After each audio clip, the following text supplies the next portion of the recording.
Give it up for Mr. Gabe Morency. Gabe, how you doing, man? Hey, good to be with you, man. Thanks for having me. How you doing? Good to see you. I know you're a busy man. You have your own shows going up all day, every day. It seems like every time I look up on Twitter, you are tweeting something out that you're going live. And if you don't follow Gabe on Twitter, it's at sportsrage. And one of my favorite things about your Twitter, Gabe, is every once in a while it's like 10 p.m. on like a Tuesday, and you're just going off on a tangent about like when you met Marcus Allen in the 80s at like some show behind the scenes, and it's just you'll get 20 texts in a row on X from Gabe and just these incredible stories. It's so great. I appreciate that. You know, we try to entertain, and it's better to be busy than to be dead, right? I always say the idle time is the devil's time, and trust me, I can get into trouble quickly. So I love it. Me being on a lot helps keep me out of trouble. I believe you. And like, if you don't know, Gabe was in a rock band back in the early 2000s and the late 90s. So I think you know your way around a little bit of trouble there. Yeah, you know what? And we still are. We had a reunion this past Homicide. summer. Yeah, it was a lot of fun. It was cool. It's pretty good, but you know, it sucked. It's hard to do something half-ass, right? Yeah. And if you're not in all the time, you're going up and there's bands that are playing every day together and they're practicing every day together. So it's tough for us we're all in different cities and we try to bang it off like, you know, once a year, every couple of years, but we're still recording a lot. So I still play a lot of music, but we're not out there on the road, like living that crazy life on a daily basis anymore, which is a good thing. I don't think I can handle it. Like, even like a week this summer wiped me out, man. Like, it took me a month to recover after a week on the road. Dude, I believe it. I used to be a tour manager for a comedian, and obviously comedy shows are not nearly what like a punk rock show or a metal show. It's all the same when you're traveling. Yeah, it's such a grind. So just to give a little bit of backstory to my listeners here, you started in like 2005 working radio up in Montreal, correct? With like the Expos? 2002. 2002. January 6th, 2002 was our first ever show, which now January 6th. No, I guess it's fitting. We were an insurrection on the sports media. There you go. January 6th sort of been hijacked. But yeah, it was January 6th, 2002 was our first ever radio show. Yeah, the second most important January 6th in sports media of all time. But you've been doing it for a lot longer than I have. Obviously, this is my second week doing it. As we just got a follow from Diddy Locks. Thank you. Oh, thank you for the sub, brother. But the way I found you was back in, I think, 2020, you were on the Pat McAfee show. And you go on every year on the Pat McAfee show. I think you were at the Super Bowl with them last year or 2 years ago. And I started following because that's when I started getting into sports gambling for the first time. And my first wager was placed on a phone, like on an app, very easy. I don't think yours was. Do you think you could fill us in on like those very early days and like what your first wager was and like how you placed it and what that was like? Oh, yeah. It was a much different era in the sports gambling world, guys, than it is right now. Hell, even in 2002, when I started the radio show, I didn't have a computer in front of me. I had a bunch of newspapers, right? I had so it was old school. I had a newspaper and I had the point spreads in front of me. And, you know, I'd get out my marker and circle a story and I'm going to talk about, you know, Montreal Canadiens power play. Like I'd circle things like I'd wake up in the morning and look at the USA Today and all right, sir, you know, New York Post. I used to go to the newsstand and buy like 10 newspapers a day. Right. And, you know, so those were like the old days, but betting, going back, I started betting on parlay cards, which basically, so I was like 11 years old, like literally. I was like literally 11 years old. And there was a kid in my class who basically said, I wasn't best friends with him or anything, but he goes, hey, I know you're a big sports fan. And he goes, my brother has all these cards. And he goes, I got a couple of them. And he goes, I figured you would like this. So he shows me this card. I'm 11 years old only, and I look at it. I see like Buffalo -3 and New England +7. I see all these things. I'm like, okay, so there's, you know, the point spread. I sort of caught on. I kind of figured it out as a kid even. All right, so I get to add 3 points to this. Yeah. And it was a parlay card, though. And basically it was minimum $5. Okay. You have to play 3 games, and it'd give you $5 5-1 odds. So you get $25 back. So as an 11-year-old, no matter what, it was like no matter what, it was 5-1. Yeah. So you pick 3 games with the point spread. It's a parlay card. Yeah. So you pick 3 games with the point spread, and you get 5-1 odds back. You could pick 4 games, 5 games, 6 games. You could do as many, but so I did like 3 for like $25. I bet $5 and I won. Okay. Like the first time I bet, I actually won, which is probably a big. As an 11-year-old. Yeah. So. I started, next week I was like, hey, you got those parlay cards there and stuff? And then I started sort of, very quickly. Can I get like 5 of them? Like, he was like, yeah, as many as you want. Right. I was like, all right. So, and it was a big deal. Like 1981, $25. I was like, all right, here's $25. I got 5 of these cards. I started taking it more seriously, even as like a kid. Like I'd be at home reading the news, watching the news and, looking at the newspapers and stuff. Wow. And then one Friday, the kid didn't come to school that day. Mm-hmm. He didn't show up to school that day. And I didn't get the parlay cards. And I tracked down his phone number and I was calling him all weekend and stuff. And I realized as an 11-year-old, I was mad. I'll never forget my grandmother. She said, you don't seem like you're in a great mood today. I was watching the game and it wasn't the same because I didn't bet on the games. Oh, as an 11, 12-year-old. I was like, it's just not the same without the parlay card. Watching the NFL. And then, the next time I saw him, I said, hey, you better tell me next time you're not coming in on Friday. I want those parlay cards. So that's how it got all started. Wow. So you noticed the difference in your attention for the game at a very young age. Even as a kid, it didn't mean the same without the parlay card. You needed the juice. You needed the action. Yeah.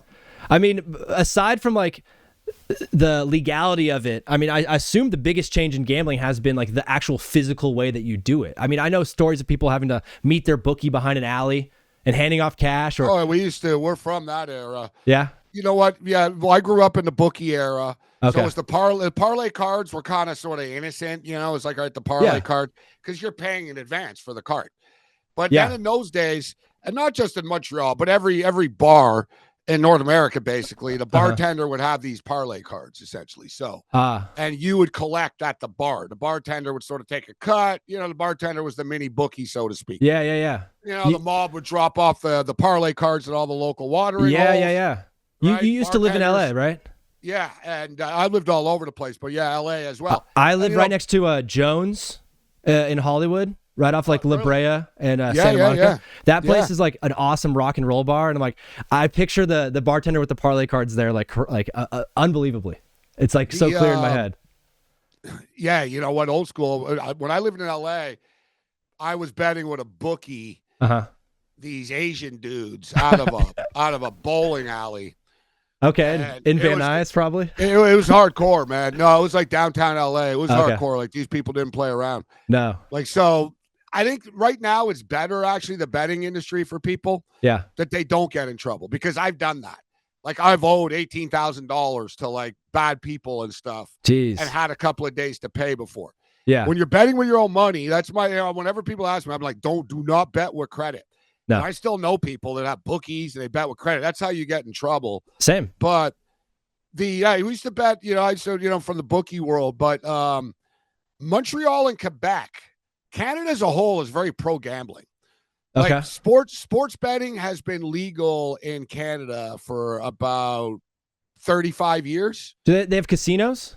Yeah. Oh, yeah. There's casinos everywhere. But like sports betting itself, like sports betting in the U.S., like, it's this new thing. Yeah. Dude, you could play like same thing. You could bet at like a 7-Eleven in Canada, right? Like it's run by the lottery.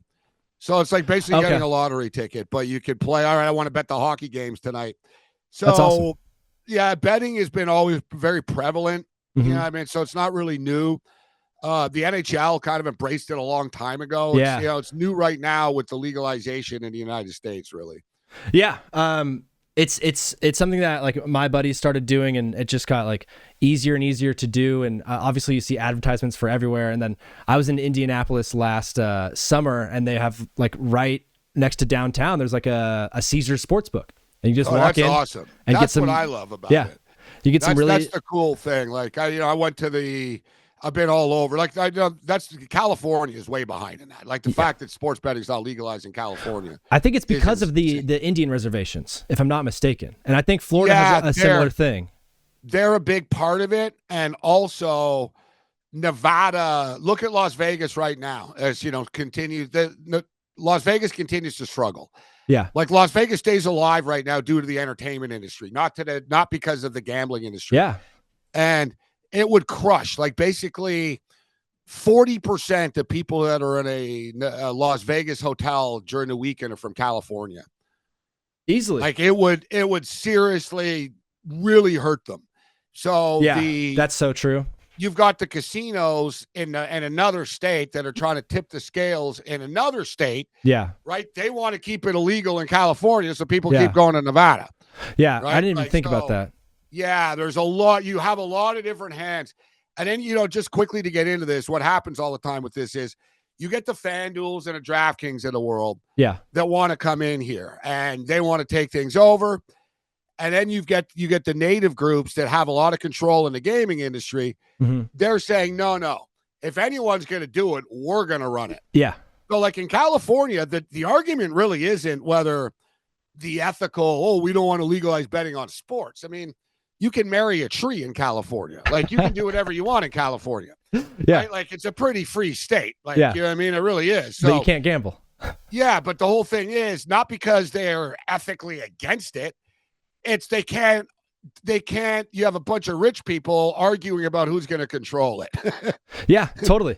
That's what it comes down to. That's the long story short. No, that's a great insight. And Trauma Romeo, thank you so much for the follow. Gabe, we're on Twitch, so so I'm getting these random follows and subs. You know what? I know Twitch, but I got to start rocking on Twitch more. So shout out to everybody on Twitch. Yeah, shout out from Gabe. We can obviously see all of the Dodgers gear behind you and the Bills stuff. I won't ask you about the Bills.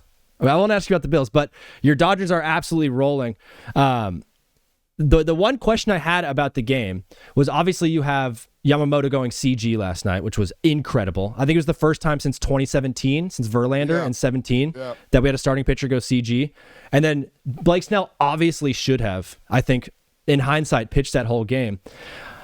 There is a thought that these guys, if you have Glasnow and Yamamoto and Snell go 8 to 9 innings every time, those arms are obviously going to get tired. So as you might run through this Brewers team, but are you nervous about the starters in the World Series if you do if Mariners sweep and you guys sweep, you're going to have to play relatively soon. So are you nervous about Roki being your only guy to the pen, basically?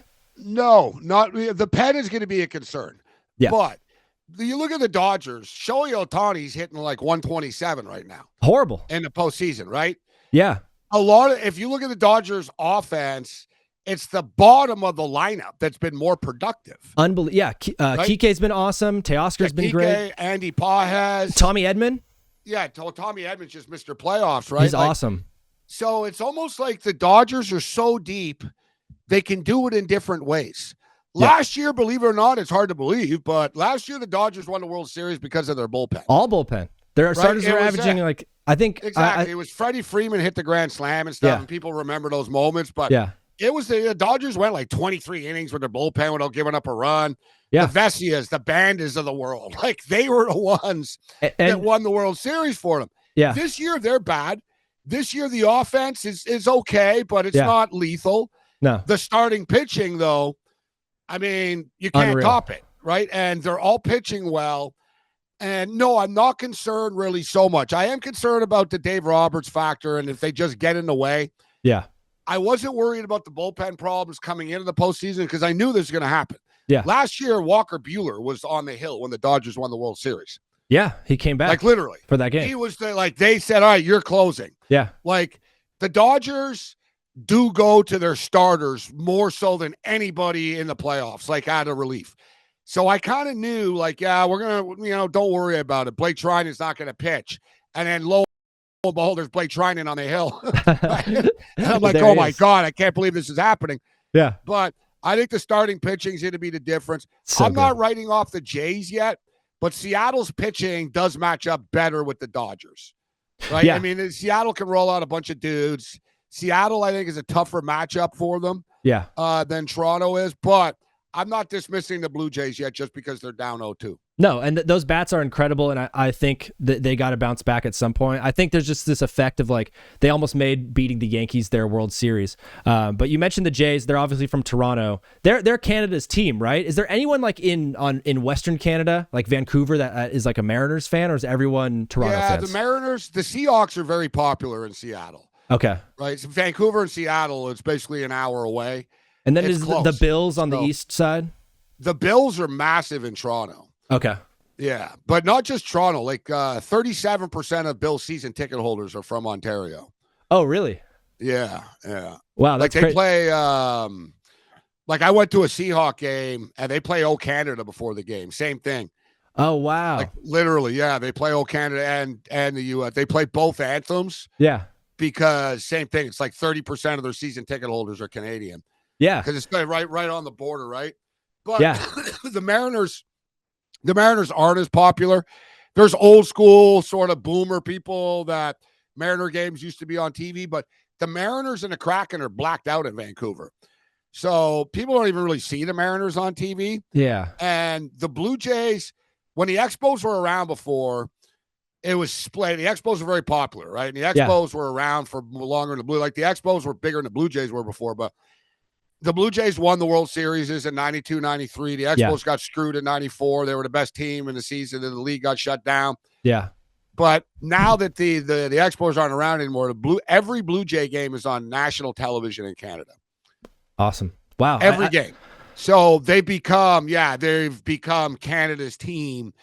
The Blue Jays have the highest ratings, guys, in Major League Baseball during the regular season. People don't realize that. They have like 800,000 people watching their games.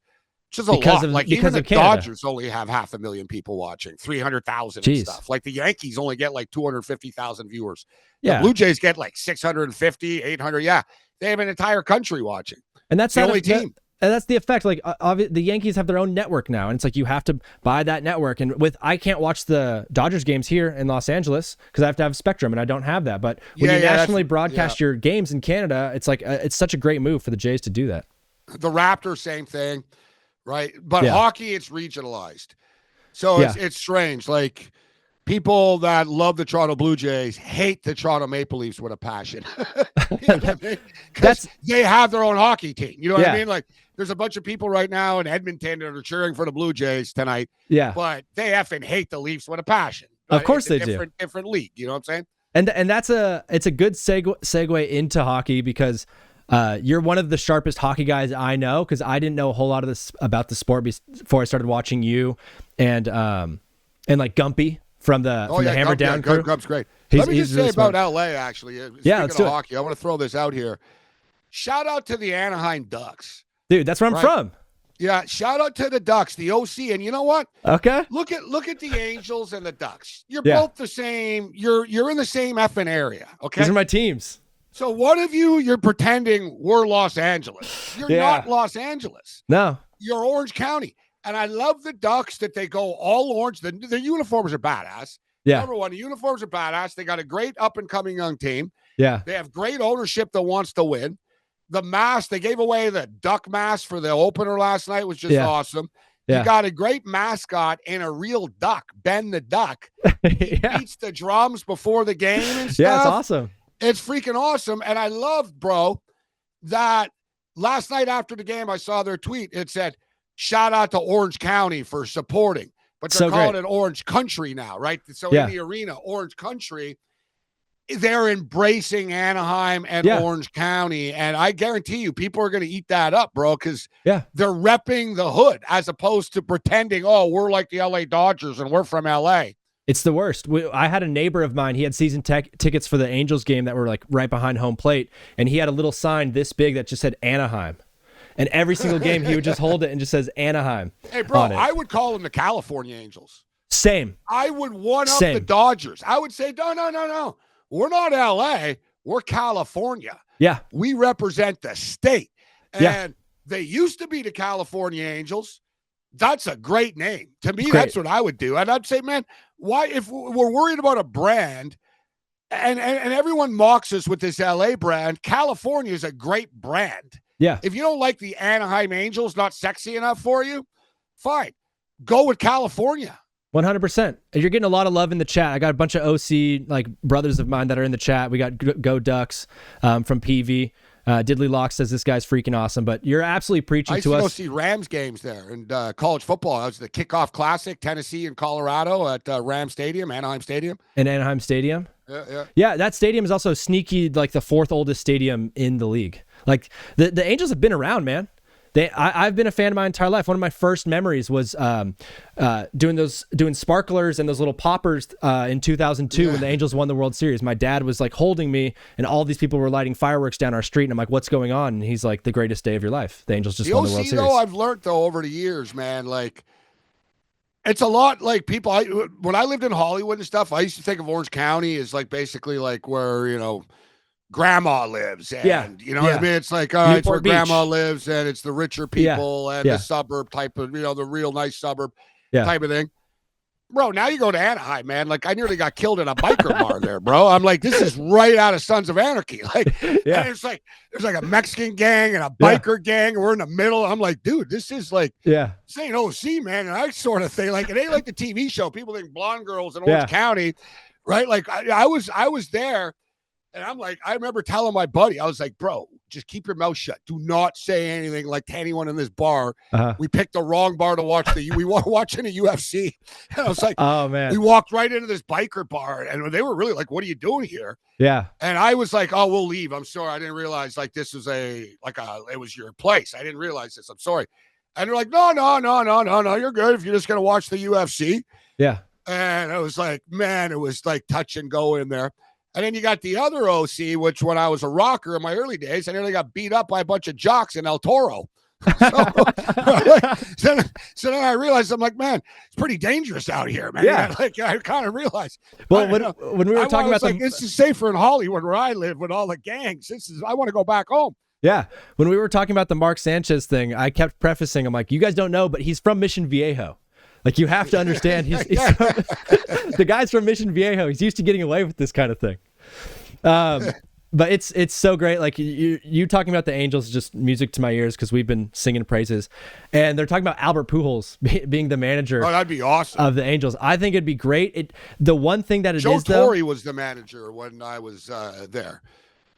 Joe Torre used to be it was Joe Torre doing the games on TV. Joe Torre was the analyst on TV of the Angels, and the Dodger fans and the Angel fans, it wasn't like this big rivalry.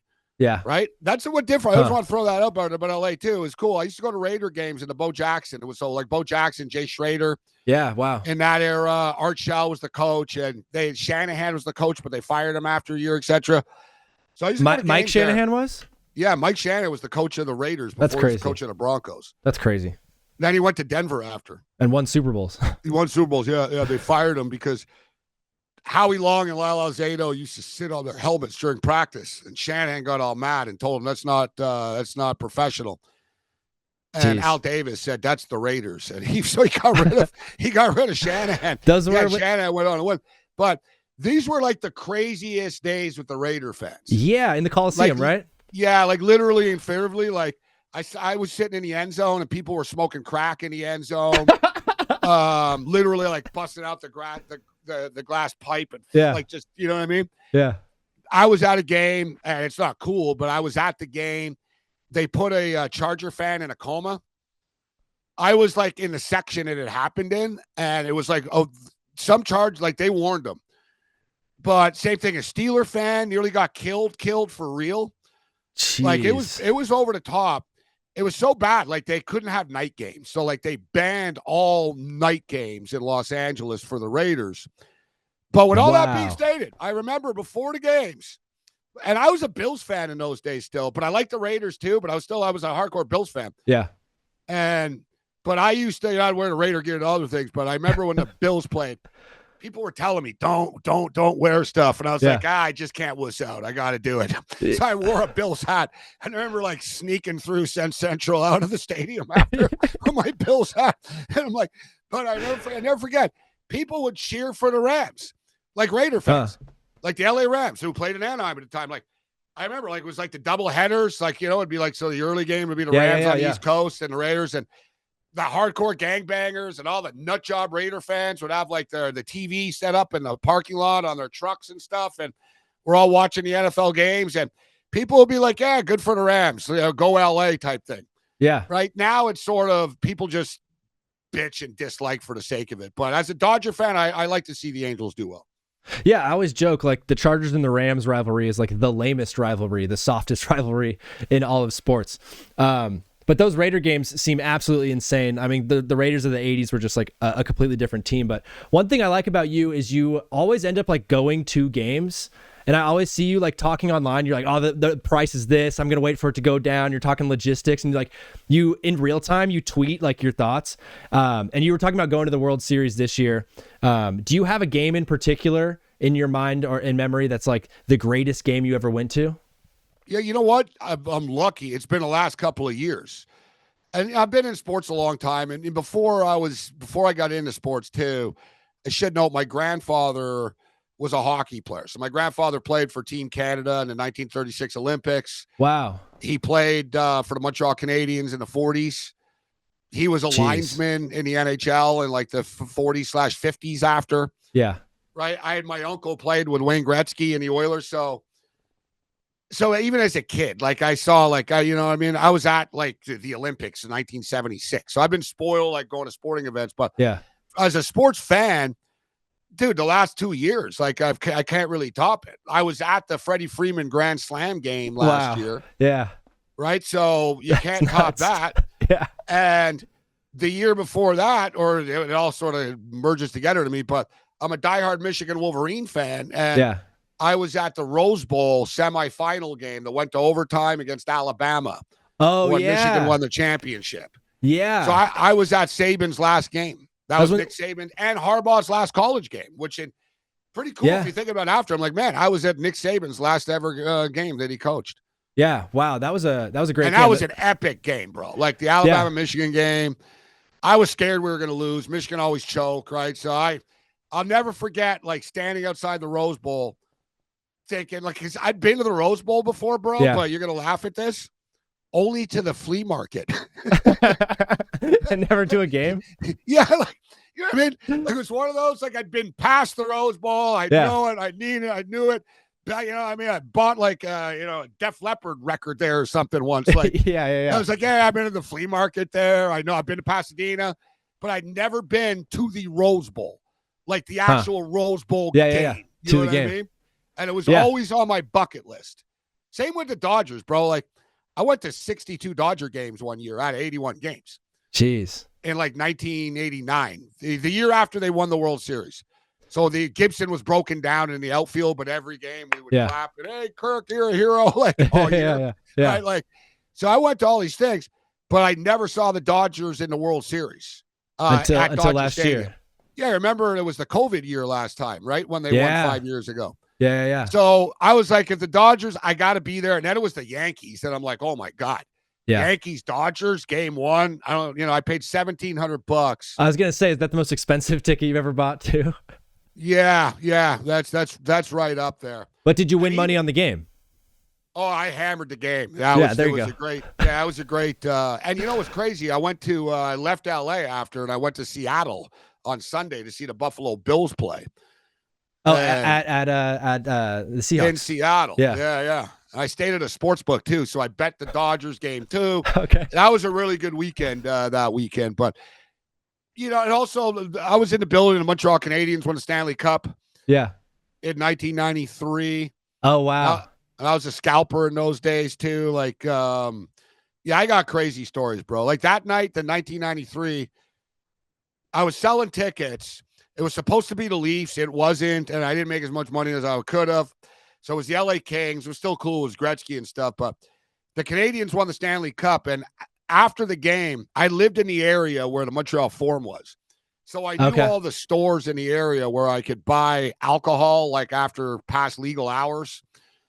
So I knew this corner store that was open. Okay. So I went out to the corner store near the arena, and I just simply bought a 6-pack. Mm-hmm. And the streets are starting to fill up and stuff. They just won the cup. Yeah. Except if you know Montrealers like to riot a lot. Okay. So like when they won the cup in '86, they burned the city down. When they won, like the Guns N' Roses Metallica famous riot was in Montreal. Okay. Montrealers like riot. We riot. So Yeah. I knew there was going to be a riot. I was like, this is going to be an insane, there's going to be about a riot. So I basically just sort of was gawking and watching people starting to smash things up. And I had a 6-pack and people came up to me. Where did you get the beer? Where did you get the beer? And one guy came up with, and this is, remember, 1993. So he had a $5 bill and he came up and he goes, I'll give you $5 for 2 beers. I paid $5 for the 6-pack. Yeah. So I was a hustler in those days, right? So right away, I started to think. I was like, he just gave me $5 for the whole 6-pack. So I went back to the store like 2 minutes later, and I said, hey, give me 12. I said, I'm just going to buy 12. And like, it didn't really, the bells didn't go off yet fully. So I got the 12. I went back out, I'm drinking. A couple of more people come up to me. Then I'm like, all right, it's go time. I went back to the store and I came back with 4 cases, bro. And I had a stack of cases and I just started selling beer to everybody in the middle of a riot. And I literally made like $2,000. And that's like, swear, I was I was dropping money. How old were you? Except I was 20, 23. Okay. So then it was a riot though. So then I had people, I had to fight people off. They're trying to steal the beer from me and stuff. Like, so I'm pushing people off. I got money. Yeah. It was like over the top. Finally, these cops come over to me and they're like, bar's closed. You've made enough money tonight. We've been watching you all night. And they smashed my beer up. And it turned out it was on the local news. So you see me on the news sort of walking away from the cops like, yeah, it's cool. It's cool. I'm like, hey, I'm walking away. And people were cracking up. They're like, bro, you were on TV last night. They looked like you were arguing with a cop. Yeah. I said, no. I said, he smashed my beer. I just told him, hey, I'm good. Don't worry about it. Like, don't smash me. Because they had the batons and riot squad out and stuff. So I was like, hey, I'm good. And then in the newspaper, it was great too. There was an editorial in the newspaper that said, the city once again humiliated itself and embarrassed itself. Yeah. And it said, there are even people profiting off of it and selling alcohol to them and fueling the flames of the riot. Yeah. And I was like, oh, that was me. That was me. I was like, that's so awesome. That's so awesome. You profited like thousands of dollars on it. That's so funny. But Gabe, this has been so awesome. We got to get you out of here. I know you're a busy man.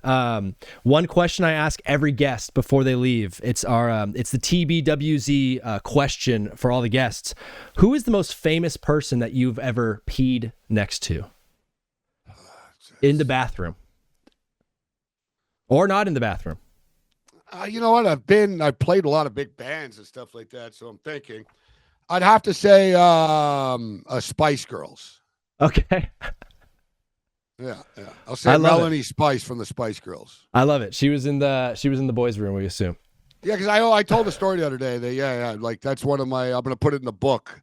That I've seen a Spice Girl naked before. Okay. It's like the trivia question. Which one? Okay. They always like people are always unhappy. It's not Posh, but I'm like, nah, I didn't see Posh naked. But like, I was working. I used to be a roadie, and she changed in front of me. I remember texting someone. I said, I got a Spice Girl naked in front of me right now. Well, all the guys in here in the chat have been saying how great this is. We're all going to buy the book when it comes out, Gabe. It's at sportsrage on Twitter. You can find him there. He's live all the time on Sports Grid Radio. But Gabe, just doing this is like a huge blessing for me, and I'm so thankful that you joined the show today and we're a part of this. And I would love to have some more stories again one day. Hey, continued success, man. It's great to see people do their own thing. And host their own shows. That's what the internet is all about. Great stuff. Anytime, man. Thank you so much, Gabe. We'll talk to you soon, man.